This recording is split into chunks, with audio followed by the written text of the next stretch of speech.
विजय कुमार दास सेवायत बाबा अखंडमणि मंदिर देखु महामहिमामय बाबा अखंडमणि पीठ में महाशिवरात्रि चलित वर्ष महासमारोह परिपालित होउछि। आज बाबा एक बार नीति चलुछि।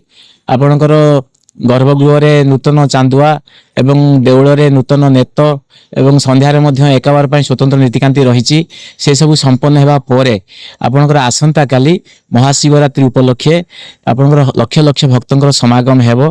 भोर 4 घटिका समय रे श्रीजींकर पहड़ खोला जिवो एवं ता परे पालिया सेवायतंक पक्षरु मंगल आलती एवं शह शह वर्षर परंपरा रे आपणकर कनिका राजांक पक्षरु जो पहिले घर्षण तापर श्रीजी को दिगंबर बेश सुसज्जित करा जाई बाल्य भोग लागि करा जिवो।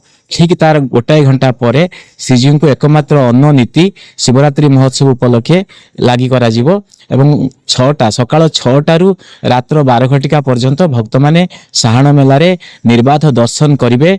भोग नैवेद्य पूजा प्रदान करिवा बाबा को दर्शन करिवे एवं राति ठारू संध्या ठारू शिवरात्रि महोत्सव उपलक्षे जो स्वतंत्र नीतिकांति रे आपनकर जे 4 प्रहर पूजा आरंभ हेबो। प्रथम प्रहर पूजा, द्वितीय प्रहर पूजा, तृतीय प्रहर पूजा एवं चतुर्थ प्रहर पूजा।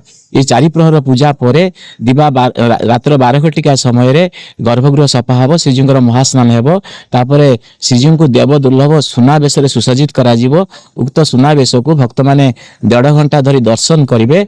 तापरे 3 घटिका 15 मिनिट रु 4 घटिका 15 मिनिट पर्यंत गोटे घंटा धरी षोडश उपचार पूजा रे गर्भगृह रे महादीप श्रीजी को विश्व कल्याण उद्देश्य समर्पित हेबो।